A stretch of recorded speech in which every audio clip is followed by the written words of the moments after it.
Archaeologists have conducted a great deal of research in order to find traces of Noah's flood which affected Mesopotamia, and have uncovered such traces, and in 4 cities at once. These were the most important cities of Mesopotamia: Ur, Erech, Kish, and Shurupak. R.H. Hall of the British Museum went down in history as the first person to conduct excavations in the city of Ur.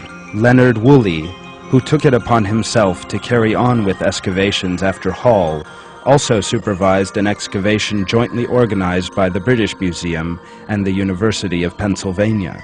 Excavations conducted by Woolley had a huge effect worldwide. They lasted from 1922 to 1934. And took place in the middle of the desert between Baghdad and the Persian Gulf.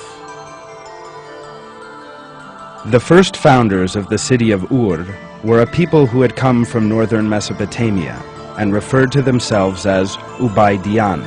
Archaeologists seeking more information about these people encountered the most astonishing remains.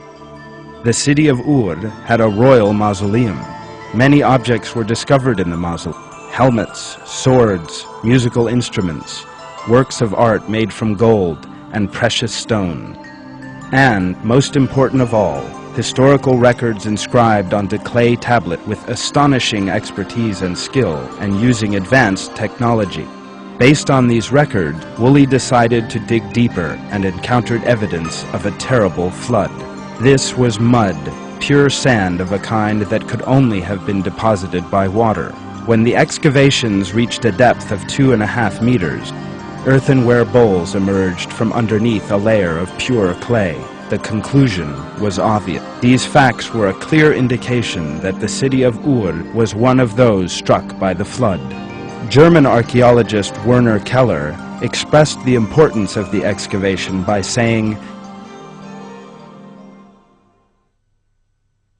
that the findings of city remains beneath a muddy layer in the archaeological excavations made in Mesopotamia proved that there was a flood there.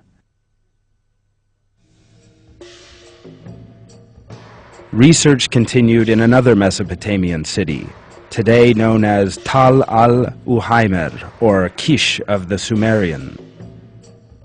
According to ancient Sumerian sources, this city was the capital of the first post-Diluvian dynasty. It, too, contained traces of the flood. The city of Shurupak in South Mesopotamia, which is today known as Tal Farah, likewise carries apparent traces of the flood.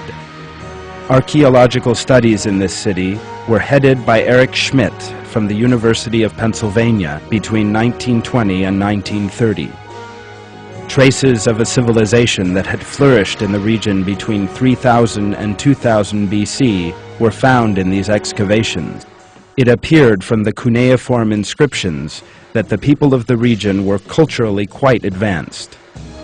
The main point is that a terrible flood was seen to have occurred in this city around 3000 to 2900 BC. According to the account of another archaeologist, Sir Max Mallowan, 4 to 5 meters below the earth, Schmidt had reached a yellow soil layer formed by flood, made up of a mixture of clay and sand. This layer was closer to the plain level than the tumulus profile, and it could be observed all around the tumulus. The latest place shown to have been affected by the flood is the city of Erech to the south of Shurupak. Today the city is known as Tal al-Warka. In this city, just as in others, a flood layer can be seen.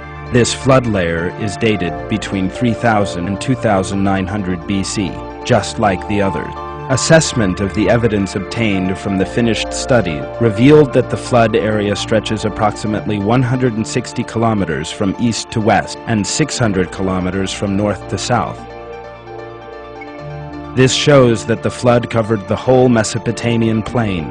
At the moment of the flood, The rivers Tigris and Euphrates, which run the entire length of Mesopotamia, burst their banks, and a terrible flood resulted when the river waters combined with the heavy rainfall, just as is revealed in the Quran.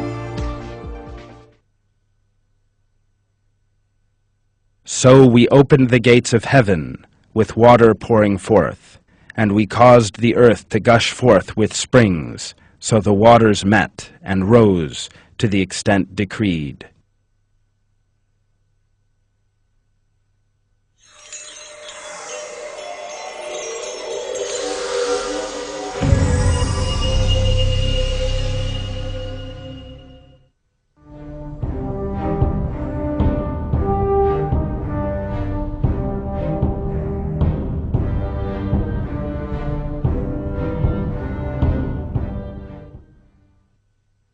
When the waters rose, we carried you in the ship.